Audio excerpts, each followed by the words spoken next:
शलाकया चक्षुरुन्मिलितं येन श्रीगुरवे नमः।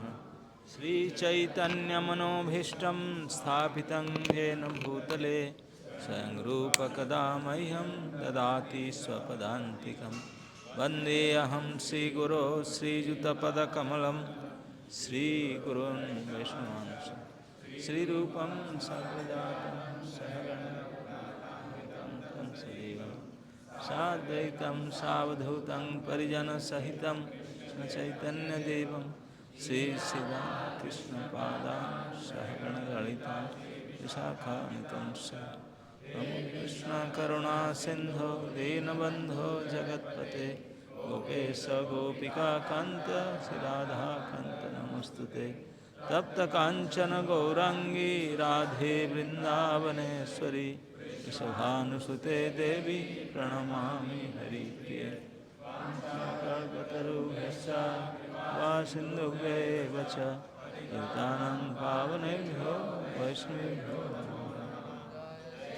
कृष्णचैतन्य प्रभो नित्यानन्द श्री अद्वैत गदाधर हरे Krishna Krishna Krishna Hare Hare Hare Ram Ram Hare Hare.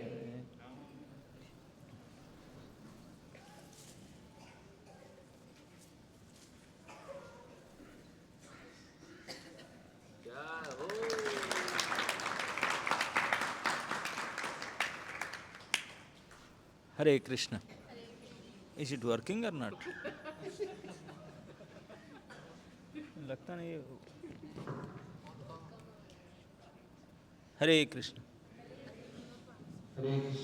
Oh, this one is working. ये क्यों काम नहीं कर रहा? हरे कृष्णा।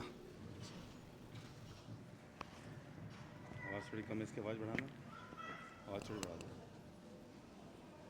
क्योंकि ये लग तो जाएगा लेकिन इसकी बैटरी ख़त्म हो गई, फिर हटाना पड़ेगा। हरे कृष्णा कृष्ण कृष्ण हरे हरे हरे राम राम राम हरे हरे। हरे कृष्ण कृष्ण कृष्ण हरे हरे हरे राम राम राम हरे हरे।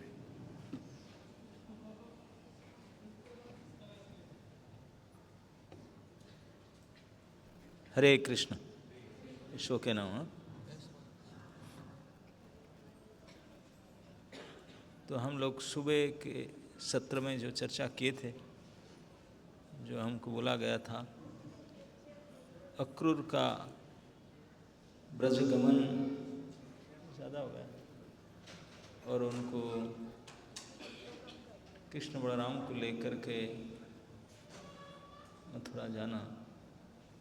हरे कृष्ण। ज़्यादा हो गया, थोड़ा और कम करो।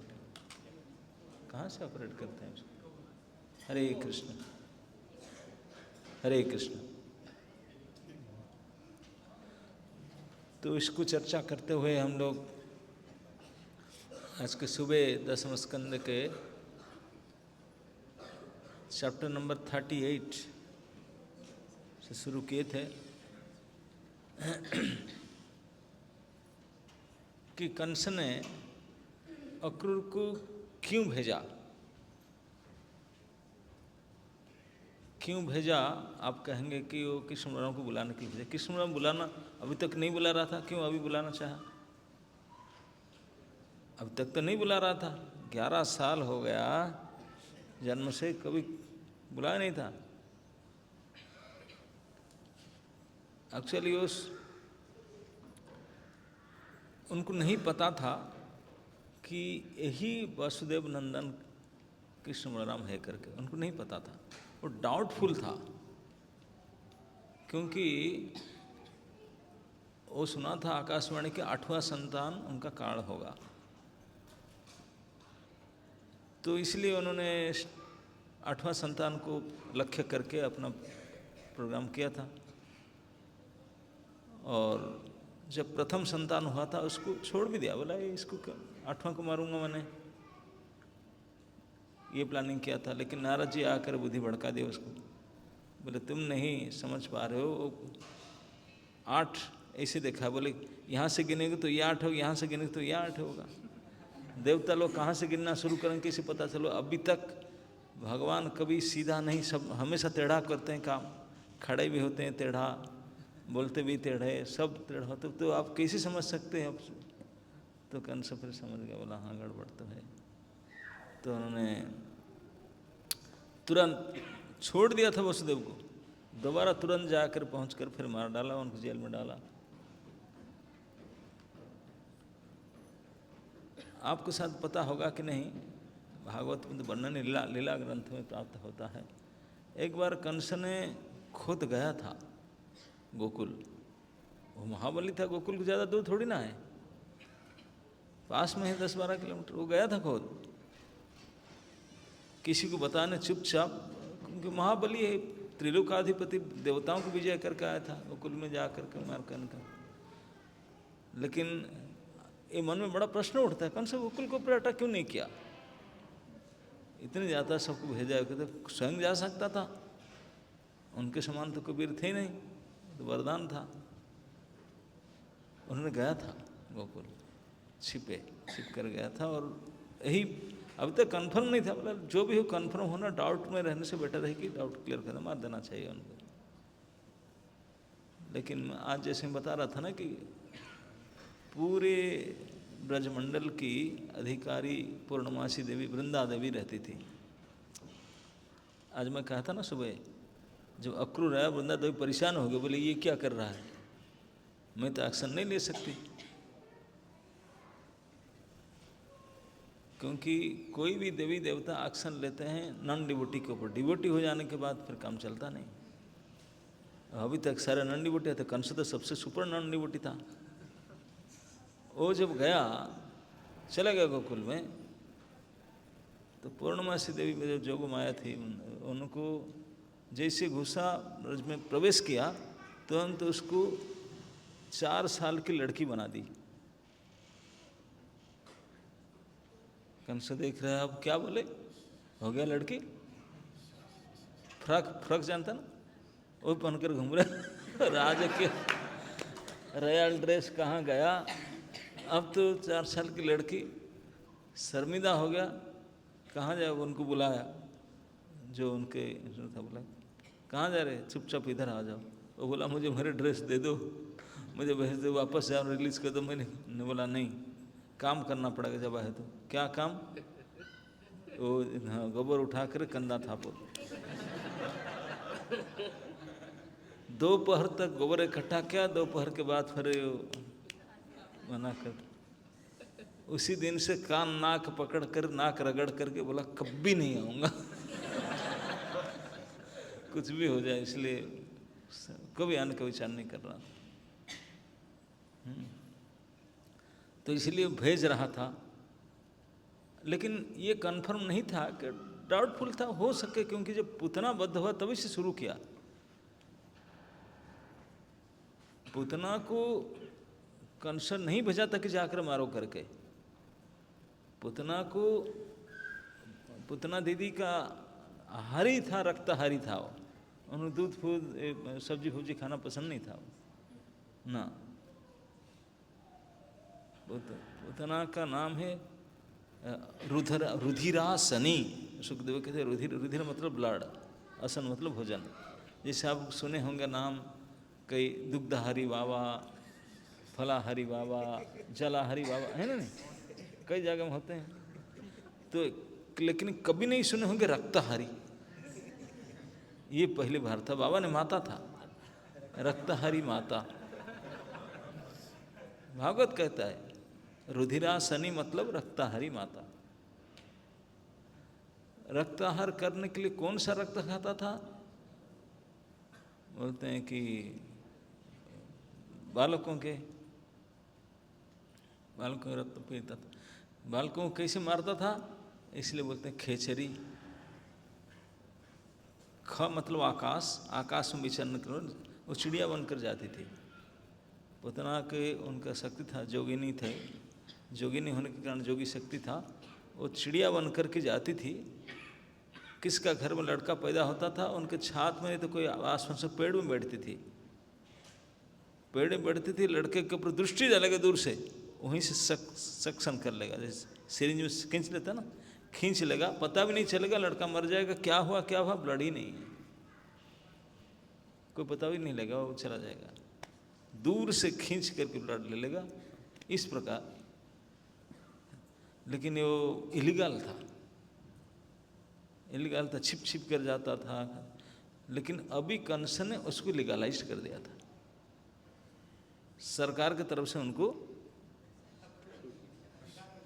पूरा सर्वसम्मति पार्लियामेंट पास हो गया। क्योंकि जब बाल घाती नहीं, उसको बाल घाती नहीं कहते, बालकों को ब्लड पीता था वो। जब कंस ने वो जो 8th चाइल्ड जो उसको बदला करके लाए थे नंद के यहाँ, जो माया देवी को लाया था ना, कंस को कृष्ण को छोड़ करके देवी को लेकर आए थे, उनको मारने के लिए आया, पहले देखा लड़की, बोला लड़की किसे हो गया, फिर बोला कि भगवान का कुछ भरोसा नहीं है, तो कुछ भी रूप ले सकते हैं, जो भी हो 8वां संतान उसको मारना है मुझे। तो उसको मारने के लिए गया तो उनका हाथ से निकल गया, स्लिप कर गया ना। और कंस था देवी भक्त, चंडी पाठ करती थी, देवी पूजा करती थी, उनका घर में देवी का भक्त था।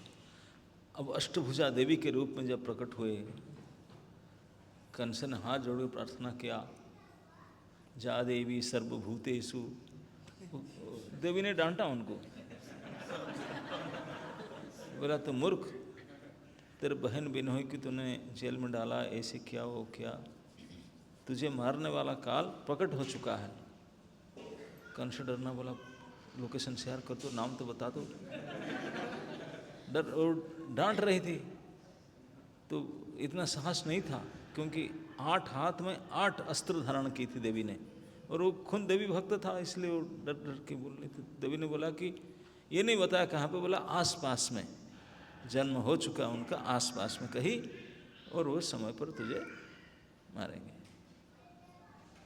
और भी कुछ बात कहा, लेकिन ये बात कहा था। तो कंस ने इसको सुनकर बड़े दुखी हुआ, दुखी होकर के सीधा सीधा वहाँ से जेल में गया, वसुदेव देवकी के पास जाकर उनको जेल से रिलीज किया, और बैठ करके हाथ जोड़कर माफ़ी मांगा उनसे। बोला देवकी बहन, आपको क्या पता है मैं कितने, तू मेरा प्यारी थी, मैं तेरे बच्चे को कैसे मार सकता हूँ, लेकिन उनके भाग्य में था मेरे हाथ में मरना, मैं क्या कर सकता। ये सब अब 2nd चैप्टर भगवद गीता का भक्ति शास्त्र भी किया था।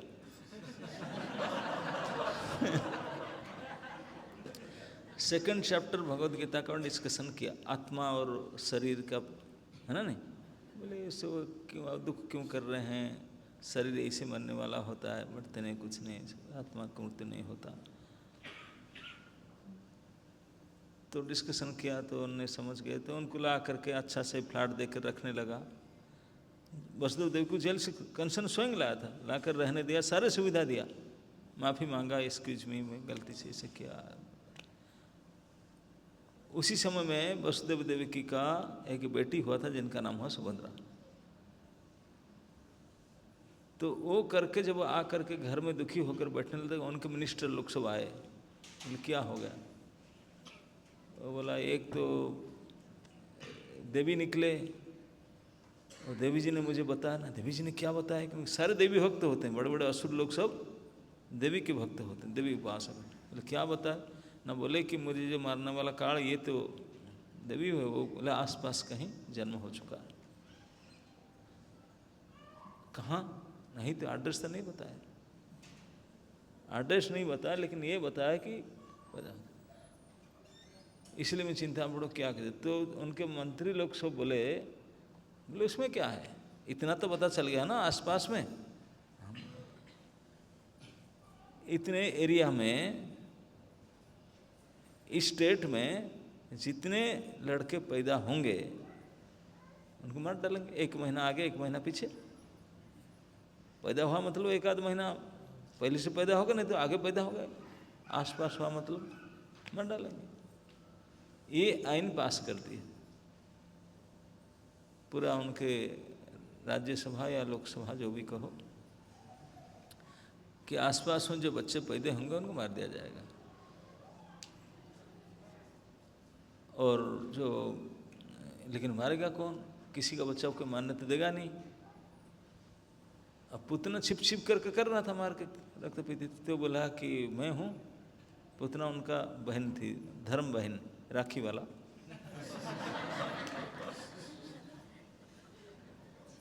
पुतना अक्सर आसाम के रहने वाली थी। आसाम के रहने वाले थे। अघा और बक का बहन थे, वो फैमिली था उनका। अघासुर बकासुर उनके भाई, 2 भाई 1 बहन थे। सब ब्रांडेड असुर थे। कंस जब अपने दिग्विजय टूर में निकला था, सभी जगह जाता था, उनका अनाउंस करता था कोई वीर है मेरा साथ मल्ल द्वंद्व युद्ध करे, और कंडीशन वो रखता था कि लड़ाई में जो जीतेगा, जो हारने वाला जो प्रतिद्वंदी, वो उनका नौकर बनेगा। एक कंडीशन रखता था। जो बड़े वीराभिमानी होते थे बोले हम लड़ेंगे, क्या समझ रहा है। तो अघासुर बकासुर वो लड़े थे उनसे चैलेंज करके, क्योंकि वो असुर थे, बड़े बलशाली थे। तो कंस उनको हरा दिया था। कंस उनको हराया था, तो फिर हारने के कारण कंडीशन कंस के अनुगत बने। जब कंस के अनुगत बने, उनके बड़ा सिस्टर था, ये एल्डर सिस्टर पुतना दीदी, इसलिए दीदी बोलते हैं उसको। तो वो आई, वो महाअसुरनी थी। अब जानते हैं उनका हाइट बताया गया भागवत में, 19 किलोमीटर की हाइट थी उसका। 19 किलोमीटर उसका हाइट थी। अब सपोज रोहिणी में आ जाए, कोई घर में तो घुस नहीं सकती। यहाँ 19 किलोमीटर माला पहनाने के लिए किसी सीढ़ी लगाकर पहना नहीं सकते। हेलीकॉप्टर भी 19 किलोमीटर पर नहीं जाता। जो प्लेन भी जाता है 30,000 फीट, 40,000 फीट, ये तो 19 किलोमीटर था। कितने था? तो प्लेन में भी माला पहनाने के लिए जा नहीं सकते। मैडम आइए एक माला पहना दे, किसी बोला जाए सीढ़ी फीढ़ी तो बात ही छोड़ो, फ्लाइट में जा करके माला पहनाने के लिए पहना नहीं सकते। इतनी हाइट में था उनका गला। पता नहीं साड़ी कैसा पहनती थी। पूरे दिल्ली के जितने क्लॉथ स्टोर है, कोई सारे क्लॉथ स्टोर का साड़ी की स्टिचिंग करके दो तभी ना हो। जो भी था। तो लेकिन जोगिनी थी, वो अपना रूप चेंज करके जाती थी। तो उसको जब वो आकर के कंस के साथ लड़ने के लिए आई, कंस उनको देखा, देख करके मन में डाउट हुआ, हो ना हो मैं हार जाऊं। कितनी लंबा चौड़ा, इतनी मोटी मोटी दांत, बाप रे बाप, ब्लड पीती थी वो। कंस मन में डाउट आया, तो बोला रिस्क लेना ठीक नहीं है। बोला ऐसे तो मैं जीत जाना चाहिए, लेकिन अगर बाई चांस इतनी लंबा चौड़ा ना जीत पाऊँ तो, अगर जीत भी जाऊं, बड़ा होगा ना, एक स्त्री की जीतने से कोई क्रेडिट नहीं मिलेगा, और हार जाऊं तो नाक कटेगा ही। बोला दोनों ओर से रिस्क है, जीतने से भी कोई है नहीं, हारने से तो गया काम। तो कंस बड़ा चतुर था। बोला देख, तुम्हारा दोनों भाई के साथ हमारा द्वंद्व युद्ध हुआ, दोनों भाई मेरा अनुगत, मेरा मित्र बन गए, मेरे भाई की तरह रहेंगे मेरे साथ में मथुरा में। तू मेरा बहन बन जाना। और राखी के सीजन था, राखी बंधवा दो, राखी बांधो, मिठाई खिला देते हैं आज। तो उनको मथुरा ने, दोनों भाई और बहन को लाके मथुरा में फ्री अकोमोडेशन प्रसाद देकर रखा था, अपने राजभवन के पास रखा था, गेस्ट हाउस में। ठीक। तो दोनों उनके मंत्री बन गए थे। अघा बका, घासर बकासुर उनके सेनापति काम करते थे। और पुतना दीदी रहती थी, वो तो सारे असुर उनको डरते थे, सबसे ज़्यादा पावरफुल, सबसे ज़्यादा हाइट वाली हुई थी। तो लेकिन कंस को पता था कि, तो उन्होंने तो चिंता कि मेरा तो प्रोफेशन है, लड़के को मारने के डर के, ये तो मेरा प्रोफेशन है, बाल घाती नहीं मेरा नाम, पहले से कहता छिप छिप करके, अभी सरकारी ऑर्डर पास हो गया, अब तो खुल के करूँगा, मैं गवर्नमेंट ऑफिसर बन गया, मैंने गवर्नमेंट की तरफ से घूम घूम करके लड़के को मारता था। ब्रज में बधाई बजने लगा, जब ब्रज में भगवान का प्रकट हुआ, नंदोत्सव होने लगा, आसपास में नंद, उपनंद, महानंद, सुनंद सबका भी बेटे होने लगे, वहाँ बधाई बजने लगा। वो सहन नहीं कर पाती थी, क्योंकि ज़्यादा दूर नहीं था, जमुना के उस पार था। बोला ये पास पास में लड़के पैदा हुए, मैं नहीं जा पाता, वो जाना चाह रहा था। हमेशा जहाँ भी जाता था बाई एयर जाता था, खेचरी ना, चिड़िया बनकर जाता था। ब्रज के लिए पूरी ताकत लगाया, फ्लाइट टेकअप ही नहीं किया, फ्लाई नहीं कर पाया, बहुत प्रयास किया, तो आशा छोड़ दिया, बोला कुछ गड़बड़ है, हो नहीं रहा है। क्यों? क्योंकि ये जोगी नहीं है, लेकिन ये महाजोगेश्वरेश्वर जो हैं, वहाँ उनको जो क्या काम करेगा, मैं वहाँ काम नहीं किया। तो कितने प्रयास करके आकाश मार्ग में जा नहीं पाई, उनके जो जोगिनी रूप जो था, चिड़िया बन, खेचरी बन के जाती थी, नहीं हो पाया। तब बोला को उपाय नहीं, बाई रोड जाना पड़ेगा। बाई रोड जाने के लिए बोला यहाँ तो गोप हैं, बड़े पढ़े लिखे नहीं है, भद्रता तो है नहीं, पिटेंगे, उनको क्या पता है। तो फिर उन्होंने लक्ष्मी के रूप बना कर गई थी, लक्ष्मी बन करके, और उसी दिन गई थी जिस दिन गोप लोग सब आए थे मथुरा टैक्स जमा करने के लिए, उस दिन गई थी। अब जा करके कंसेप्ट नहीं हुआ था, वो तो गया था, लड़के पैदा हैं उनके ब्लड पीने के लिए, उनका प्रोफेशन था, हो जाता। लेकिन गए थी नंद भवन में उस लड़का का ब्लड पीने के लिए, वो क्या पिएगा, उनका ब्लड लड़का पी गया। उल्टा हो गया।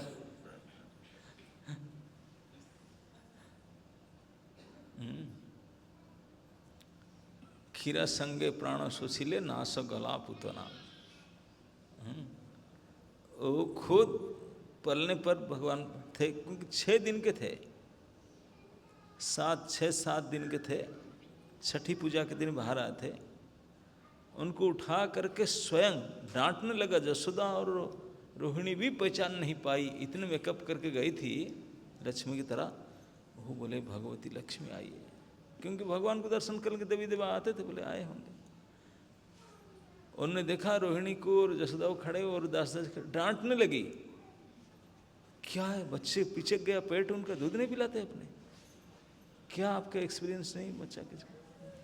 तुरंत डांट दिया। वो देवी जी डांट रहे हैं, तुरंत जा कर के पलने से उठा। बलराम जी ने बैठे थे उनके पास में, पलना झुला रहे थे, कृष्ण थे पलने में, बलराम ने झुला रहे थे। जैसे पुतना आई, बलराम जी देख लिए, मुंह नीचे करके चले गए, दूर जाके यहाँ बैठे, मुंह आड़ कर बैठे, क्योंकि उनको सामना नहीं कर पाएगा, फिर गड़बड़ हो जाएगा, सही ना हो जाएगा। भगवान ने भी आंख बंद कर दिए। अब भागवत में पढ़िए, कृष्ण ने आंख बंद कर दी, क्योंकि एक आंख जब खुला था, पुतना का नज़र पड़ा, पुतना को बिल्कुल करंट आया। भगवान के सामने डुप्लीकेट रह नहीं सकता, वो खेल खत्म हो जाएगा, ड्रामा हो नहीं सकता। तो बलराम जी भी हट गए, भगवान आंख बंद कर दिए। तब मौका उठा करके वो पलने से अपना हाथ से उठा करके लाई, मैं दूध पिलाऊंगी, अब नहीं दूध पिलाते, डांटी करके तुरंत अपने स्तनाग्र उन छोटे बच्चे के मुंह में दे दी। खुद ही भगवान को तो ऐसे कोई भी भगवान को पकड़ता है, भगवान को छोड़ना नहीं आता, वो पकड़ लिया तो फिर मैं क्या छोड़ूंगा, तू ही पकड़ा। तो उन्होंने खुद पकड़ करके, और जैसे भगवान का दांत भी नहीं उठा था, 7 दिन में दांत नहीं उठता, केवल लाल लाल ओठ 2 था, वो ओष्ठ से ही उनके स्तनाग्र को दबाने लगे। उनको लगा कि मेरा प्राण निकल जाएगा, तो बोला निकाल कर फेंक दूं बच्चे को। 6 दिन के बच्चा होते उठा, लेकिन उनको लगा कि मेरा स्तन ही उखड़ जाएगा। अब तो परेशान हो गया। विकल होकर के जब उनने, अब जानते हैं आगे जो हुआ, अपने साइज में आकर के गया, जो भी हुआ तो गया प्राण। भगवान उसे उठा कर ले करके बड़र में मारे। तो पूतना दीदी आउट होने के बाद में कंस का डाउट हुआ, हो ना हो यही हो सकता है, क्योंकि पूतना को मारने वाला इतना कोई नहीं। मैं जिनको डर रहा था उनको कोई शिशु मार सकता है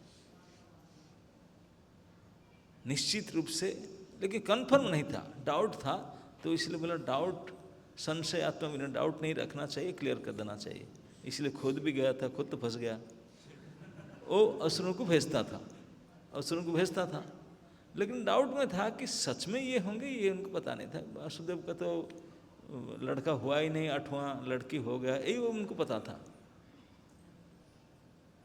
लेकिन 7वें के बाद में नारद जी एक बार गए, जाकर कंस को बोले, कंस अभी विश्वास नहीं करता। बोला नारद जी आप भी इसे कहते हैं, देवता भी इसे बोलते हैं, 8वां संतान काल होगा, 8वां संतान हुआ नहीं, बेटी हुआ, ये हुआ। नारद जी बोले ना देवता कभी झूठ बोलते हैं, न मैं कभी गलत इन्फॉर्मेशन देता हूँ, न फिर ऐसे कैसे हुआ, न कौन बोला झूठ। वासुदेव के 8वां बेटा ही हुआ था। नहीं बेटा कैसे हुआ, मैं तो खुद गया था, हमारा तो बेटी देवी निकला। बोले तुम मूर्ख हो, तुम्हारा सिक्योरिटी सब सो गए थे, वो ओवरनाइट ट्रांसफ़र कर दिया था। आपको पता नहीं जो लड़का है नंद का, जो राम बलराम जो नाम है, वही वसुदेव, दोनों ही लड़के वसुदेव का ही है। नारद जी ने बता दिया। हरे कृष्ण।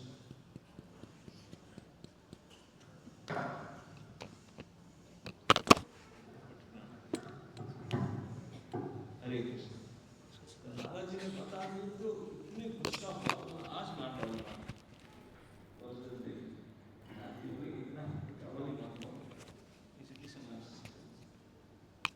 तो इससे फिर दोबारा जन्म डाल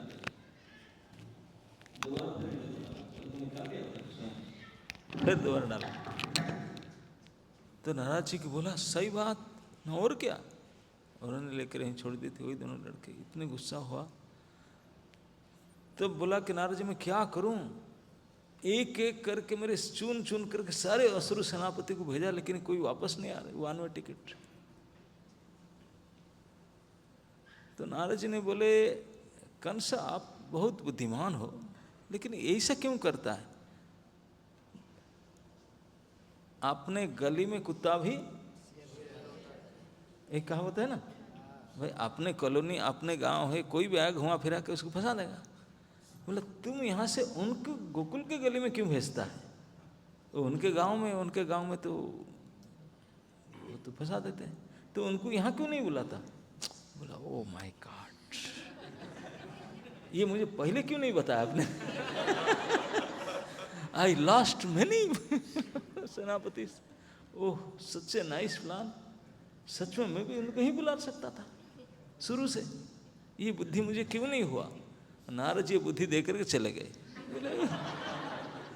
बोले तुम हाई रिस्क ले रहे, वहाँ भेज भेज के एक मरवा रहे, वो उनका गांव में तो यहीं बुला दो ना, यहाँ पर सारा व्यवस्था आपके घर में है।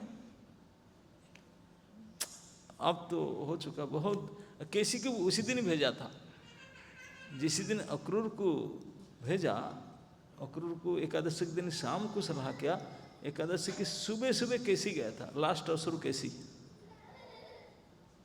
सुबह भेजा था। और अक्रूर जी को पता था कि केसी गया करके, नरभक्षी असुर जो घोड़े के रूप में था, और उसको देवता लोग भी डरते थे, इतने पराक्रमी था।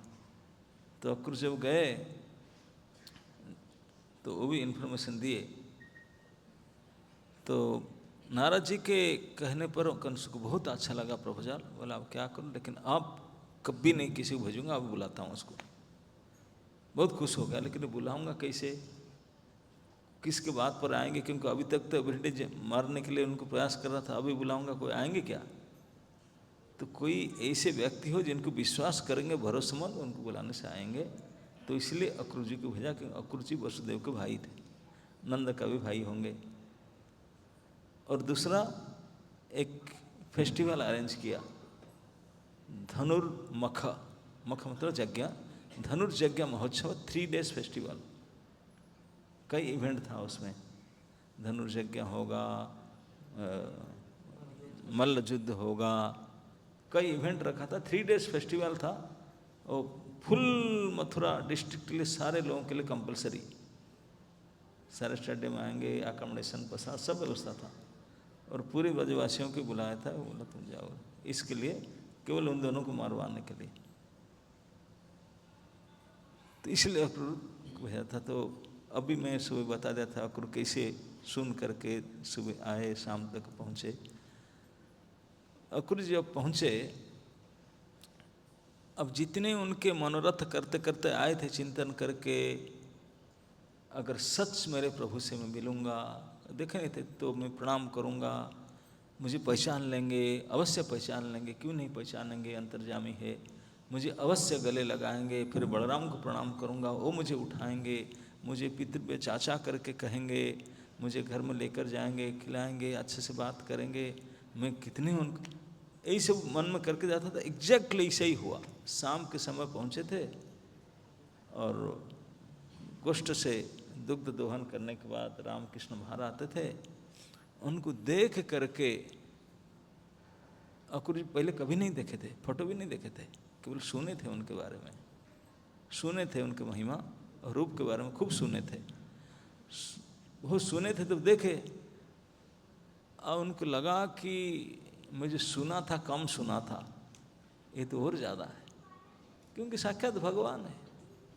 उनको लगा कि हाँ साक्षात सृष्टिकर्ता ये लड़का बनकर आए हैं। उनको देखने से लगता है कि बिल्कुल संताप रहित सब कुछ, इसे अनुभव हुआ।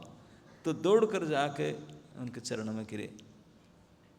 भगवान ने अपने हाथ दिखा करके उनको उठाए, वो हाथ में चक्र चिन्ह था। भगवान दिखाए किस लिए, बोलते हैं तुम डरता है ना कंस को, डरो मत, ये देख इसी हाथ में कंस को मारूंगा मैंने, स्टाम्प लगा कर मैं आया हूँ, इसी में मरेगा।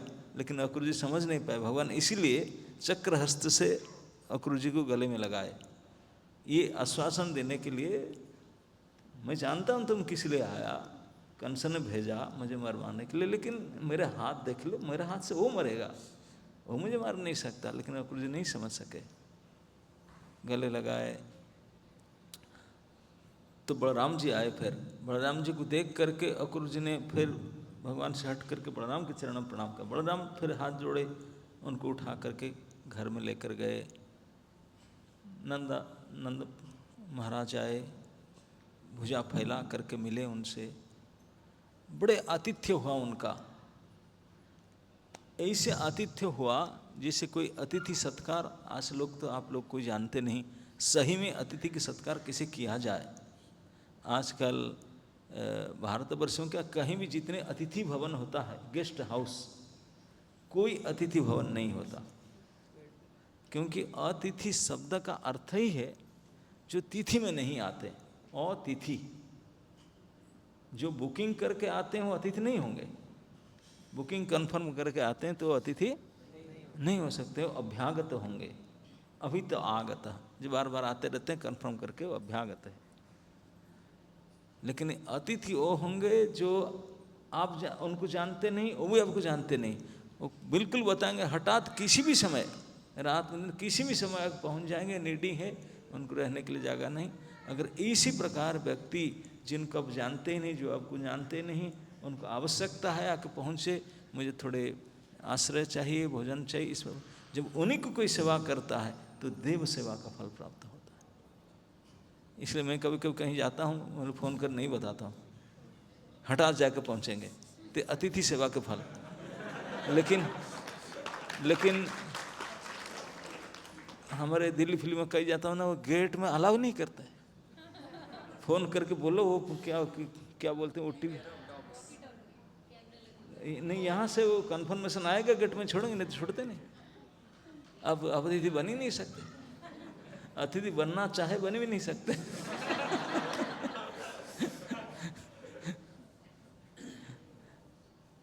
कई जगह में तो पहले जगह में घर बनाते थे, गेट के सामने जो घर मालिक का नाम लिखता था और स्वागतम फलक लगाया जाता था ना, बोर्ड, जो गृह मालिक का नाम लिखा रहता था। आजकल प्राय जगह पर बी अवेयर ऑफ डॉग, कुत्तों के प्रति सावधान, मतलब वही मालिक है घर का, उसी का नाम लिखा रहता है। तो स्वागत का तो प्रश्न ही नहीं, सावधान कोई घुस नहीं सकता, कोई साधु संत आ ही नहीं सकते, केवल कुत्ता आ सकता है। तो यह हमारे आधुनिक परंपरा बन चुका है साधु संत।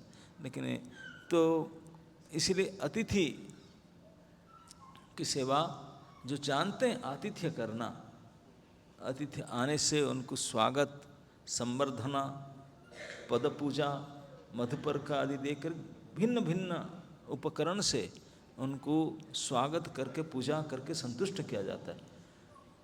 अक्रूर जी को नंद ने और बाकी उनके नंद भवन के कर्मचारी कृष्ण बलराम भी इस प्रकार पूजा किए जैसे देवताओं की पूजन होता है, क्योंकि अतिथि देव भव, देवताओं की पूजन की तरह उनके मधुपर्क आदि स्वागत संबंधन आसन पादासन दे के पूजा किए। अक्रूर जी हैरान हो रहे थे, वो चाह कर भी कह नहीं पाते थे, मैं अतिथि नहीं हूं, मैं दूत हूं, मैं दूत बनकर आया हूं। कंस के दूत देखो, उनके गाड़ी लेकर आया हूं, नंबर प्लेट उनका लगा हुआ, उन्हीं के गाड़ी, मैं उनके दूत बनकर आया हूं और ऐसे करने के लिए आया हूं। आई डोंट अंडरस्टैंड, लेकिन कोई नहीं मानता, क्योंकि उनके पितृ भी थे, चाचा थे, वसुदेव के भाई थे, बस इतना ही काफी था। इसकी वजह से गाड़ी को भी नहीं देखे, कंस का गाड़ी, अक्रूर जी है हमारे चाचा जी, ऐसे उनको आतिथ्य किए, ऐसे पूजा किए। और अक्रूर तो हतवाक हो गए, बोले ऐसी पूजा तो देवताओं की होता है, अब मैं उनके शत्रु के दूत बनकर आया हूं और शत्रुता करने के लिए आया हूं इसका, लेकिन मुझे इस प्रकार के स्वागत, ऐसे आतिथ्य, ऐसी पूजा, वो हतवाक हो रहे थे। कोई तक डाउट नहीं किया, पूछा तक भी नहीं है। कंस ने, नंद बाबा ने आतिथ्य करने के बाद रूम में लेकर के बैठा है, गरम गरम खीर बना गया, क्योंकि उन्होंने एकादशी के दिन तो फास्टिंग किए थे, द्वादशी दिन का शुरू था, द्वादशी के दिन शुरुआत में निकले थे और दिन भर में खाएंगे क्या, तो खोए हुए थे चिंतन में, अपने भगवत चिंतन में इस प्रकार खोए हुए थे, खाए नहीं थे, शाम तक प्रसादी नहीं थे द्वादशी के दिन, तो इसलिए पारायण वहीं किए जा करके। अब गाय गोपों के घर में तो दूध ही भरमार होता है, तो खीर बना कर दिए, वो पानी में चावल नहीं पका था, दूध में पका, बिल्कुल देसी दूध में, ऐसा खीर बना कर खिलाए फ्रेश। अक्रूर जी ने खाए और इस प्रकार बातचीत किए। भागवत ने लिखा कि इस प्रकार मधुर बात किए कि उनके तकलीफ, श्रांति, जो क्रांति, जो टायर्डनेस था दिन भर का, वो दूर हो गया, फास्टिंग करके जो इतने चल के गए थे दूर हो गया बातों से। अगर किसी को पेन भी होता है ना, पेन किलर की तरह काम करता है मीठा बात, व्यवहार, मेडिसिन नहीं से काम नहीं करेगा, जैसा अगर सही मधुर भाषा में बातचीत करे, इतने अनुभव करेंगे कि। तो इस प्रकार से बात की, तो घर में लेकर बैठा है। कंस जी बोले, नंद जी बोले, आपको कुशल पूछना तो बेकार है, क्योंकि जो आप कंस की प्रजा हो, कंस जो आपने खुद सगी बहन के बेटे को नृशंस से मार रहा है, तो आपको प्रजा को कैसे पालन करेगा, मैं क्या पूछूं। वो तो ऐसे ही है, लिखा है कि ऐसे कसाई के घर में बकरा कैसे रहता है, आज नहीं तो कल कटेगा, इसके लिए तो पालता है। वो बकरा पालते किस लिए, काटवाने के लिए, खाने के लिए। बोले इस प्रकार सब रहते होंगे दिन गिनती करके, आपको मैं क्या पूछूं। तो कंस चले जाने के बाद में भोजन के उपरांत उनको भोजन को डाइजेस्टिव तांबुल वगैरह सब देने लगे। फिर बलराम और कृष्ण उनको पकड़ कर ले आ करके पलंग के ऊपर उनको बैठा दिए, बोले विश्राम कीजिए, सुला दिए। बोले अब थक कर आए हैं। सोए तो एक पैर को कृष्ण ले लिए, एक पैर बलराम ले लिए। बोले चाचा जी, और गुरु जी हाथ जोड़ बोले आप मेरे प्रभु। बोले वो ठीक है प्रभु हैं, लेकिन अभी हम हमारे अतिथि और चाचा भी है, इसलिए हमारे सेवा का अधिकार मत छीनिए। हम सेवा आपका करेंगे, चरण सेवा आप थक करके आए हैं। तो एक पैर बलराम अपने गोद में ले लिए, एक पैर कृष्ण ले लिए, दबाने लगे। चाचा जी को पता है ये मेरे इष्ट देव है, ये मेरे प्रभु है, मेरे भगवान है। अब भगवान ही चरण दबाने बैठ गए। भगवान कभी कभी इसे करते हैं और भक्तों को स्वीकार करना ही पड़ता है। जब भगवान द्वारकाधीश द्वारका में रहते थे, अनेक बार ऋषि मुनि दुर्वासा जी और नारद जी वगैरह सो जाते थे। वो जानते हैं अच्छे तरह से ये हमारे परम प्रभु हैं। जब नारद जी जाते थे, बाकायदा उनके चरण धो करके चरण जल तक पीते थे, उनको पूजा करते थे। नारद जी को पता है, लेकिन करेंगे क्या, यहाँ तो स्वीकार करना ही पड़ेगा। वहीं गृहस्थ धर्म निभाते हैं, बोलेंगे नहीं इस माई ड्यूटी टू डू, लोगों से क्या तो करते थे भगवान। तो यहाँ भी किए अक्रूर जी को। जब करते थे तब पूछने लगे, बोले चाचा जी कुशल मंगल क्या पूछेंगे, हम पता है कंस क्या, वो बात तो हम नहीं पूछते हैं, लेकिन ये पूछना चाहते हैं आना कब, हम आपको मिलने के लिए कब से चाहते थे, हम पता है हमारे जितने सगे संबंधी मथुरा के कितने दुख में होंगे, मम्मी पापा तो जेल में ही है, पता है भगवान को।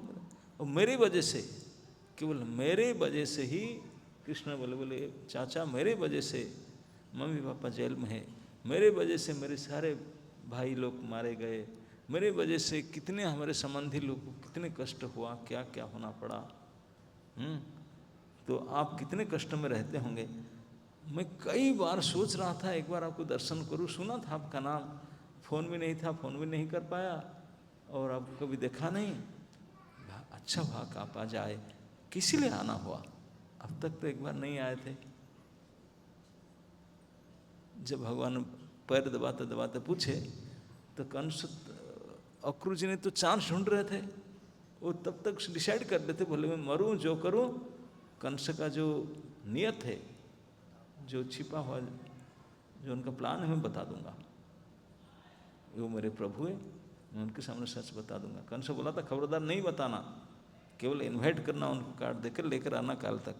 लेकिन अक्रूर जी ने खोल करके बताने लगे, सारे बताने लगे कि काल ही नारद जी ने जाकर उनको चढ़वा दिया, बता दिया कि आप दोनों वसुदेव के लड़के हो। अभी तक तो कंस को पता नहीं था, वो जाकर बता दिया। उन्होंने बहुत गुस्सा में है, वसुदेव अपने मम्मी पापा को दोबारा जेल में डाला और तुरंत उन्होंने नरभक्षी असुर केसी को भेजा, सुबह सुबह पहुंचने वाला होगा। बलराम जी हंस के बोले नहीं, वो पहुंच चुका था सुबह और उसका अभी उद्धार भी हो चुका है। अभी उसका गीद सियार उसको खा चुके होंगे, इसका स्केलेटन पड़ा होगा उसका, बाकी मांस नोच लिए होंगे। जमुना के किनारे मार कर डाल, सुबह सुबह मर चुका था, द्वादशी पारायण उनका हो चुका हो, गीद सियार सब कर चुके हैं। बोले क्या किसी का हत्या हो चुका ना, सुबह हो चुका। तो अक्रूर जी लगा कि तब तो फिर कुछ तो है, क्योंकि केसी का नाम सुन करके देवता भी डर जाते थे, इतने महापराक्रमी था, और उसको मार करके बोलते हैं कि उनका काम हो चुका है। तब फिर बोला कि कंस ने कैसे उनको पकड़ प्लानिंग किया था, पूरी यदुवंशी को मारना चाहता है, आप दोनों को मरवाने के लिए ऐसे प्लान किया है, कुबड़ा पेड़ धन यज्ञ, ये सारे फेस्टिवल सारे बता दिया घटना। कंस का जो प्लान था रात में सारे प्लान खुल करके बताया, और उनका बताने का ही उद्देश्य था कि मैं बताऊंगा, सुन करके ये दोनों बालक कम से कम भाग जाएंगे, छिप जाएंगे, या नंद महाराज ने अस्त्र शस्त्र लेकर के कोई प्रोटेक्शन के लिए व्यवस्था करेंगे अगर जाएंगे तो, इसी के लिए बता दिया था। लेकिन जब बताने के बाद कृष्ण ने हंसने लगे, हंस करके बलराम को और देखते देखते बोले, चाचा अब मामा का ड्यू डेट ओवर हो रहा है, व्हाट वी कैन डू। हंस हंस हंस करे बोले। अक्रूर को समझ नहीं आया, लेकिन अक्रूर को यही लग रहा था, मैं उनको बताया they are not taking it serious, उसको गंभीर तरह से नहीं ले रहे। केवल इतना ही कहे कृष्ण बलराम ने, बोले चाचा ठीक है हमको बता दे, बात सबको नहीं बताना। कंस साहब को बताया था ये बात? नहीं नहीं नहीं, कंस तो बिल्कुल मना किया था। कंस केवल बताया था 3 दिन का फेस्टिवल है और सबको इनवाइट करके लेकर आना, और दोनों लड़के को मेरा गाड़ी में लेकर आना ना, बस केवल यही बात कहना, बाकी कुछ मत कहना, बाकी आप रेस्ट करो, आपके ओर से हम बता देते हैं पापा को। तो अक्रूर बोलने से पहले कृष्ण बलराम जा करके बताया कि चाचा जी रेस्ट कर रहे हैं और यही मैसेज लेकर इसलिए आए हैं। उन्हें कंस ने स्पेशल गाड़ी भेजकर भेजा, VIP कार्ड भेजा है, अब फेस्टिवल है, धनुर्मख यज्ञ है, इसमें आप सभी लोग इन्वाइटेड, सब आप लोग को उपहार लेकर जाएंगे, हम दोनों तो VIP गेस्ट उनके गाड़ी में जाएंगे। ये बात लगभग शाम को 7 साढ़े 7 बजे ही अक्रूर जी पहुँचे थे। नंद बाबा सीरियस हो गए, बोले कंस इतने निष्ठुर है, उन्होंने स्पेशल भेजा है, काल उनका फेस्टिवल है, हमको सब जाना होगा। तो तुरंत उन्हें रात को 8 बजे पूरे ब्रज में एडवर्टाइजमेंट का जो होता है ना, डंगोरा पीटना जानते हैं मैंने, एक बाजा पीटते हैं, बजाते, डम डमाडम बजाते हैं, चुंगे लेकर अनाउंस करते हैं, सब सुन लो ध्यान से, महाराज की ओर से, कंस महाराज को वहाँ काल सुबह चलना होगा, सब छकड़ा रेडी करो, दूध दही मक्खन रेडी करो, कल प्रातःकाल में से मथुरा जाना होगा। अनाउंसमेंट कराया गया पूरे ब्रज में। पूरे ब्रज में जो अनाउंस किया होगा नंद महाराज की तरफ से, सारे ब्रज के जितने भी पुरुष लोग थे सब अपना अपने छकड़ा, छकड़ा जानते ना किसी बोलते हैं, बैलगाड़ी, बुलक कार्ट, उसको छकड़ा बोलते हैं। तो उसको तैयार करने लगे कि कल मथुरा जाना है, बैल को ठीक करने लगे, गाड़ी फाड़ी सब लाइनिंग करके ठीक करने, और क्या क्या लेकर जाना है सामग्री, मक्खन दूध दही पैकिंग करके से लेकर जाना है। और विशेष करके कृष्ण बलराम जाएंगे तो जितने बालक हैं बोले हम सब जाएंगे, जितने ग्वाल बाल थे गोप सखा उनके साथी सब निकले। नहीं जाएंगे कौन? स्त्रियां लड़कियां, बाकी सब तैयार हुए जाने के लिए। तो जाने के लिए तैयार हुए, 3-4 दिन लगेगा, 3 दिन का फेस्टिवल, 4 दिन के टूर है। 4 दिन के लिए सब क्या कपड़ा लता लेकर जाएंगे, पैकिंग मटेरियल्स, तभी जमाने में तो ऐसे प्लास्टिक वगैरह नहीं होता था, दूध दही वगैरह पैकिंग करके बुलेट कार्ट में लोड करना, लड़कों की सामग्री देना, इसी में पूरे रात भर ब्रजवासी बिजी रहे। पूरे गांव में, सारे गांव में समस्त ब्रजवासी बिजी रहे इस काम में। लड़के भी बड़े उत्साहित, हम सब जाएंगे, ये लेकर जाएंगे, वो करेंगे, कैसे रहेंगे। स्त्रियां भी बिजी रही, बड़े बूढ़े तो सब अपना गाड़ी फाड़ी पैक करना, लोडिंग करने, सुबह सुबह निकलना है। श्री जसोदा रानी, रोहिणी रानी भी बहुत बिजी रहे, क्योंकि उनको बड़ा चिंता, 4 दिन के लिए राम और श्याम जा रहे हैं। 4 दिन उनको लगता था 4 युग जैसे, कैसे राम श्याम जाएंगे। और हर मिनट में नंद बाबा और सारे जो नौकर चाकर को, नंद रानी, यशोदा और रोहिणी, क्योंकि वो जानते हैं किस समय कृष्ण को क्या चाहिए।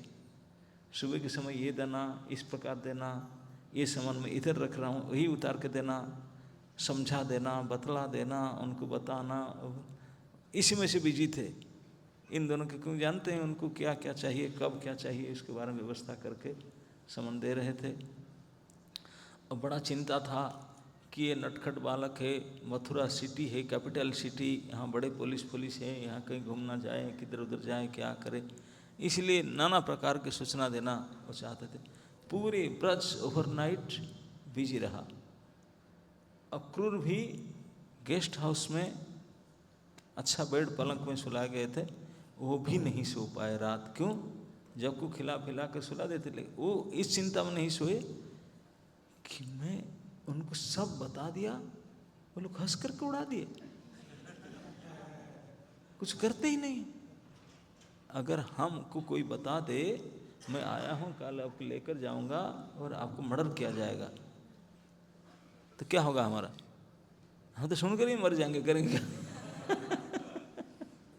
कि कहाँ भाग जाएंगे पता नहीं। मर्डर किया जाएगा, खाली बता जाएगा आपको पिटाई जाएगा, कुछ करेंगे तभी भाग जाएंगे। लेकिन खुल करके बताया, सारे प्लानिंग, और उनके ऊपर कोई है ही नहीं। त्रिलोकाधिपति कंस है, राजा है, वो डिसीजन लिया है, बुलाया अपना गाड़ी भेज के, कोई केयरलेसली हंसते हंसते उड़ा दिए। इसी बात को सोच करके अक्रूर जी को नींद नहीं हो रहा। बोले वो कैसे लड़के हैं, नंद को बताए तक वो नहीं है, कोई उपाय नहीं करते हैं, कोई चिंता नहीं, और मैं कैसे उनको लेकर के जाऊं मृत्यु के मुख में, काल के मुख में। मैं उनके दास हूं, मैं उनके भक्त हूं। वो रात सोए नहीं पाए। बाकी ब्रज के सारे लोग पैकिंग कर रहे थे, वो बिजी थे, केवल सोए थे कृष्ण और बलराम दोनों, क्योंकि उनको मैसेज मिला था ना कल आपका मर्डर होने वाला है, इसलिए आसान मस्त सोए थे वो जिनको बताया गया था वही सोए थे, जो बताया वही सो नहीं पाया बाकी लोग तो काम के लिए बिजी थे, सोए नहीं थे। पूरी रात इस प्रकार व्यस्तम रहा। ये तो लड़के लोग उत्साहित थे क्योंकि पैकिंग के कल जाना है, बाकी सब पूरी रात सोई नहीं थे। छोटी छोटी ग्वालिन गोपियां ने, भगवान की एज में जो 4 साल से लेकर के 7 साल की उम्र तक जो बालिकाएं हैं, कुमारी गोपिकाएं, वो लोग का वो रोते थे। उनके माता पिता सोचते थे क्योंकि सब जा रहे हैं, उनको जाने का चांस नहीं मिल रहा है, किसी का पति भाई सब जा रहे हैं, भैया आगरा, उनको जाना नहीं मिल रहा, इसलिए बेचारे रोते होंगे। इसलिए बोले कि वो कोई बात नहीं, संभाल लेंगे हमको। लेकिन उनका रोने का कारण वो नहीं था। सारे गोपियां घर से निकल गए, बोले हमारी बात कोई समझते नहीं, हमारे भाव को कोई समझते ही नहीं। एक गोपी के बाद दूसरे गोपी समझता है, दूसरे कोई समझने वाले होते नहीं था। तो सारे छोटी छोटी बालिकाएं इकट्ठा हो गए। उम्र सभी का 7 साल से नीचे था। 3 साल से लेकर के 3-4 साल से लेकर के 6+ तक, इतने साइज की, इतने उम्र वाले गोपी कई संख्या में थे। ये सब एकत्रित होकर के, घर से अलग होकर के, झुंड के झुंड होकर रोने लगे। झुंड के झुंड क्यों? क्योंकि जब से उनके आँख में देखने का शक्ति हुआ है, बोलने का शक्ति हुआ, देखें तो कृष्ण को देखे। एक बार कृष्ण को देखने के बाद फिर उनका और कुछ देखने का मन नहीं करता था, और कृष्ण को ही अपने पति, अपने प्राणधन, अपने प्राणनाथ करके स्वीकार कर चुके हैं। आपको पता है उन्होंने एक महीना व्रत किए थे, कार्तिक महीना के बाद कात्यायनी व्रत भी किए थे। सारे लड़कियां, आप एक बताऊं एक बात, आप में से कई लड़कियां बैठे हैं, अगर किसी लड़के को कोई गर्लफ्रेंड होगा ना, दूसरे किसी को दिखाएगा नहीं, व्हाट्सएप में भी छिपा कर रखेगा, नाम करके रखे, है कि नहीं? किसी बता दो। लेकिन यहाँ केस अलग है। एक ही गर्लफ्रेंड बॉयफ्रेंड था, सारे लड़के बोलते थे वही है ना, हाँ हमारे भी वही है, तुम्हारे भी वही है, हमारे भी वही है, चलो। हजारों लड़की, सभी के बॉयफ्रेंड एक ही है, और सब हंसी खुशी से मिल करके सब जाकर पूजा करते थे कि हमको प्राप्त हो जाए। अरे तू एक ही लड़का है, सभी इनके नाम चलेगा। हम होलसेल में, थोक में शादी भले करें, लेकिन वैसे कुछ कोई मन में ईर्षा नहीं होता। बुलाते थे, क्योंकि कात्यायनी व्रत का नियम था, जो वृंदा देवी उनको बताए थे कि सुबह सुबह सूर्य उदय होने से पहले अकेले ही सब जाके पूजा करना पड़ेगा, जमुना में स्नान करना पड़ेगा, पूजा करना पड़ेगा, 1 महीना पूजा व्रत करेंगे तब जाकर प्राप्त हो सकता। तो उन्होंने इतने सीरियसली व्रत कर रहे थे। छोटी छोटी बालिकाएं 3 बजे से जग जाते। 3 बजे जगना क्या, वो दिन भर तो डलिया लेकर के फूल और फल सो कलेक्ट करते थे, पूजा सामग्री, उसको सराहना पर रख करके सोते थे। अलार्म था नहीं तभी जमाने में, उनका नींद खुल जाता था। किसी एक का नींद खुल गया 3-3:30 बजे, सबको बुलाती थी, अरे टाइम हो गया, उठो, सब फटाफट उठ करके अपने अपने पूजे की वस्त्र ले करके रात को चलते थे। कोई स्ट्रिक्ट लाइट नहीं होता था। जमुना के पानी मार्ग से दिसंबर महीना में, कार्तिक भी नहीं, दिसंबर में, और कितने ठंडा होगा। जमुना के पानी में हीजर गीजर कुछ नहीं था, इतने ठंडी खुल्लम खुल्ला।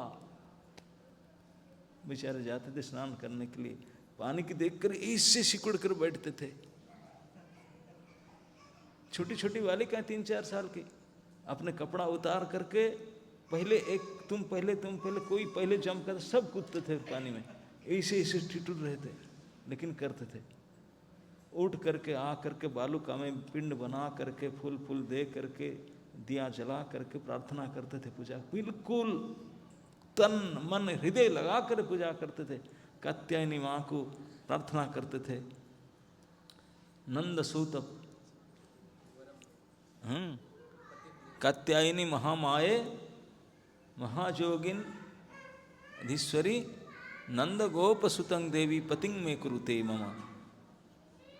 ये नंद गोप का जो लड़का है वो हमारे पति बन जाए हे माँ, इतना यही मंत्र था उनका, यही प्रार्थना कर। तो सारी लड़कियां मिल करके, सभी के एक ही लड़का था, उन्हीं के लिए पूजा करते थे मिल करके। उनका मन में किसी का द्वेष ईर्षा नहीं, सभी चाहते थे ना अच्छा वही हमारे। दूसरी बात है, जो 3 साल से 7 साल तक लड़की, उनके मन में पुरुष स्त्री का भेद विज्ञान नहीं होता। They don't know what is difference between male and female, वो नहीं जानते थे इसी छोटी अवस्था में। लेकिन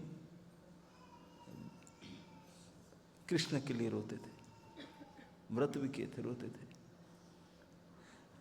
सब मिलकर रोते थे, इकट्ठे घर से चले गए जाकर रोते थे। उनका रोने का कारण था ये कृष्ण को विदा करने के लिए सोच के सारे बिजी हैं कृष्ण को भेजने के लिए मथुरा, इतने क्यों अनर्थ करने जा रहे हैं, क्यों नहीं समझ रहे हैं कृष्ण को मथुरा नहीं भेजना चाहिए।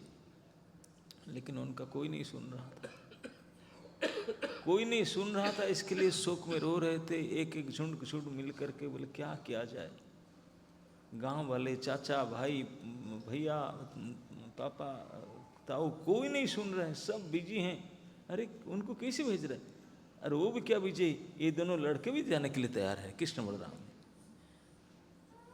वो भी हमको पूछते नहीं, वो भी तैयार हो रहे। तो रात भर रो रहे थे इकट्ठा बैठ करके, प्लान क्या किया जाए, कैसे करें, क्या करें, कई प्रकार से सोच रहे थे।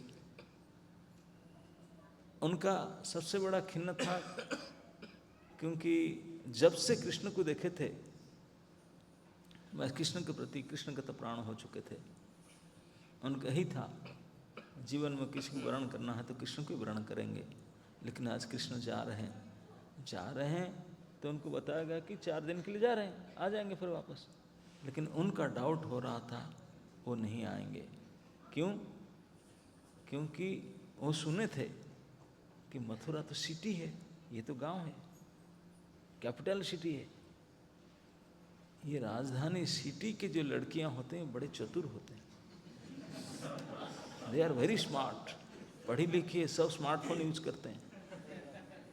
हम तो यह गवार में पढ़े लिखे कॉस्मेटिक्स यूज नहीं करना जानते हैं, ठीक से वस्त्र भी नहीं पहना जाते हैं, गोबर कंधा थापते हैं, दूध गर्म यही करते हैं। लेकिन उनको बढ़िया से ये सब जो नगरी नारी जो सिटी गर्ल होते हैं वो जितने चतुर होते हैं, जिस प्रकार उनका ड्रेस होता है, जिस प्रकार उनका स्मार्टफोन वगैरह होता है, सब वो स्टेटस मेंटेन करते हैं।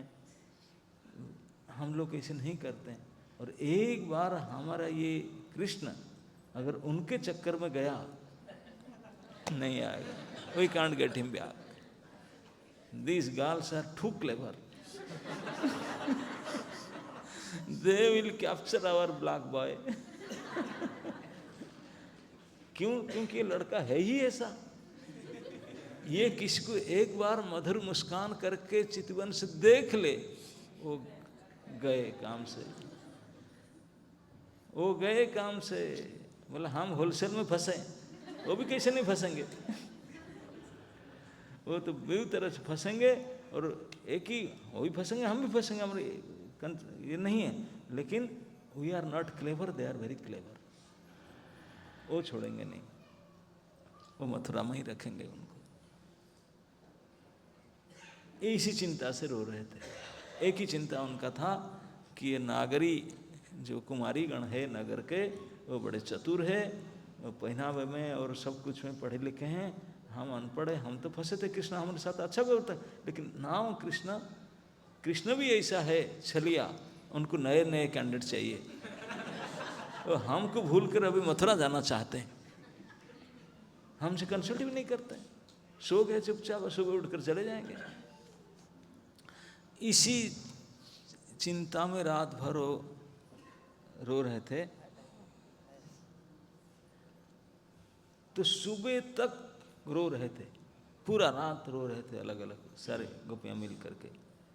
सुबह होने लगा, अर्ली मॉर्निंग, क्योंकि उनको तो अक्रूर जी को तो नींद नहीं हो रहा था, वहाँ चिंता में थे क्या करूँ। वो कुछ कर नहीं रहे, जाने के लिए तैयारी कर रहे हैं, अरे मैं बताया बच जाओ मरवाएंगे, कोई सुनता नहीं। वो टेंशन में वो सो नहीं पा रहे थे, जल्दी से उठ करके नहाए। नंदवा वगैरह क्या करूँ, कन से क्या जाना है, इतने सारे में सब लेकर जाना है, वो भी जल्दी उठ कर नहाए, साथ में गए नहाने के लिए, नंदन के साथ अक्रूर जी गए। कृष्ण बलराम भी जल्दी उठ कर नहा लिए, क्योंकि जाना है मथुरा। और सारे लड़के आ गए, इकट्ठा हो गए। मंगल आरती के समय में सैकड़ों बुलक काट रेडी हो गया। लड़के लोग आए, बोले देख हम आगे पहुंचेंगे, तुम्हारा गाड़ी से आगे हम पहुंचेंगे। नंद भाभी अक्रूर को बोले आप थोड़ा मेंटेन करके आना, क्योंकि कृष्ण का लंच हमारे पास है, हम अलग से लंच पैकिंग नहीं करते, हम लेकर जाते हैं। हम मथुरा पहुंचेंगे, आप वहीं पहुंच जाना उपवन में, कृष्ण बलराम के साथ भोजन लंच हमारे साथ होगा। केवल कृष्ण बलराम आपके साथ जा रहे हैं, but lunch they will take with us. Krishna Balram हाँ हम लंच करने आपके पास आ जाएंगे। अब पहले नंद बाबा और सारे नंद गोप, ब्रज के जितने गोप और जितने ग्वाल बाल थे, पहले बुलक कार्ट में निकल गए। उनको भी निकलना था, रेडी हो गए थे, लेकिन माँ जसोदा रोहिणी इतने आसान से नहीं छोड़ते थे राम श्याम को। हर सेकंड में आकर के उनको आलिंगन करते थे, चुंबन करते थे, नाना प्रकार के शुभ, यहाँ दीप जलाते थे, राइट साइड में कलश रखते थे, इस साइड में प्रज्वलित करते थे, दही रखते थे, अक्षत रखते थे, कि क्या क्या सब शुभ शकुन जितने करना चाहिए था, जितने प्रकार का उनको गांव का बाहर का जितने शुभ शकुन जितने, और जो जो प्रकार का उनका अच्छा था, क्या करने से अच्छा होगा, बाएं साइड से लाम निकले, दक्षिण साइड से हुई, इस प्रकार श्वास, नाना प्रकार के व्यवस्था, जितने प्रकार के शुभ किया जा सकता है, अच्छा जतरा अच्छा हो, जल्दी वापस आ जाए, इसके लिए दोनों माँ ने पूरी पूरी ताकत लगा करके की, मार मारे कर समझा करके, कौन सा पेटी में कुछ किसे जाना कैसे करना समझा समझा कर बतला करके अंततः गाड़ी में आकर बैठे। तब तक सारे लड़कियां रात भर रो रो करके डिसाइड किए हम केवल रोने से कुछ नहीं हो, हैव टू डू समथिंग। क्रांति आ गया था मन में, कुछ करना पड़ेगा। वापस आए, देखे कि गाड़ी में बैठ करके सारे पिताजी चाचा जी भाई लोग सब निकल गए, और हताश हो गए, अरे निकल गए। और आकर जब पहुंचे नंद भवन में, ये दोनों गाड़ियां बैठ चुके थे, अक्रूर जी के रथ में लोड हो चुके थे।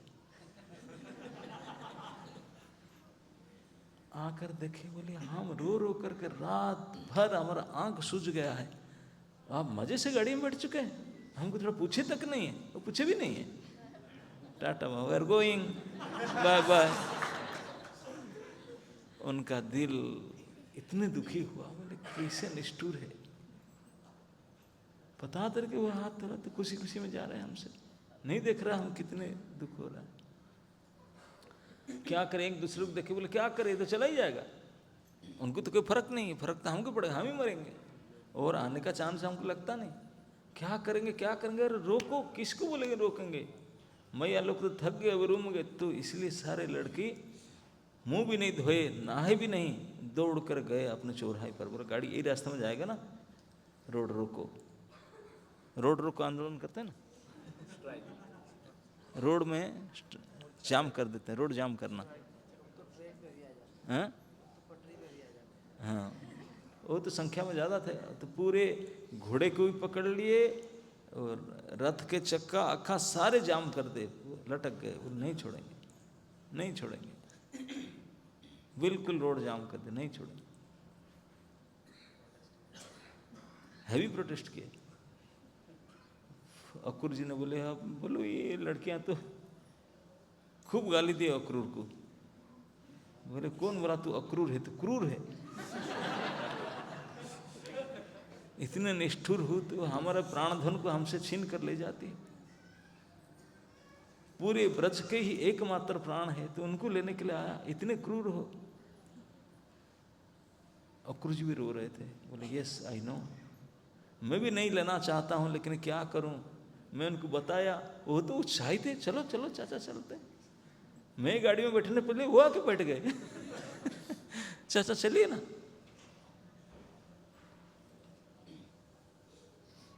अब उन्होंने जाम कर छोड़ नहीं रहे थे, अलाउ नहीं किए, रो रहे थे। तो अक्रूर जी ने उनकी ओर देखा, बोले देखो उनको समझा, अब मैं क्या करूं। तो भगवान ने उनको बोले आप छोड़ दो। आप बोले हम छोड़ दें, हम उनको छोड़कर अब जा रहे हैं, मैं आऊंगा ना, मैं जा रहा हूं, आऊंगा। जब भगवान ने बोले मैं जा रहा हूं, आप छोड़ दो, मैं जा रहा हूं, इस बात को सुन करके सैकड़ों हजारों छोटी छोटी बालिकाएं सेंसलेस होकर गिर पड़े। सुन करके हम जा रहे हूं इसको टॉलरेट नहीं कर पाए, प्राण छूट गया उन लोग का। अक्रूर जी बोले मगड़े कोई एक मर्डर होता है तो सारे मर गए। अभी रोड के ऊपर इतने मर्डर हो गए, मैं कैसे जाऊं। जब भगवान बोलते मैं जा रहा हूं, कोई भी एक गोपी नहीं बचा, सब ठक ठक ठक ठक ठक गिर पड़े।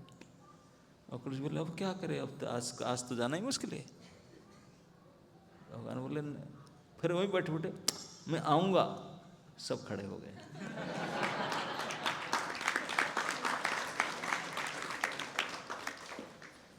खड़े हो गए, रास्ते दे दिए, केवल एक ही वचन के ऊपर अपना प्राण रहा, क्या, मैं आऊंगा। बस इसी में उनका प्राण लगा था कि भगवान बोले हैं कि वो आएंगे, यही आशा था। वहीं बैठ करके देखते रहे, रथ निकला, धूल उड़ता था, जितने देर देखा बस वहीं बैठकर रोने लगे। रथ आगे निकल गया, उनके माताओं ने आकर उनको उठा उठा कर लेकर के गए, ये रो रहे थे। अक्रूर जी थोड़ा देर आगे जा करके सोचे, बोले मैं क्या करूं। उनको सब बताया, सब कुछ किया, लेकिन फिर भी वो कुछ कर नहीं रहे। अब नंद जी और उनके जितने भी गोप थे, गोप सखाएं, वो हमसे पहले चले गए। बोला अक्रूर सोते मैं अच्छी तरह से देखा और जाना और सुना कि ये दोनों संपूर्ण ब्रज के प्राणधन है, उनके आत्मा है।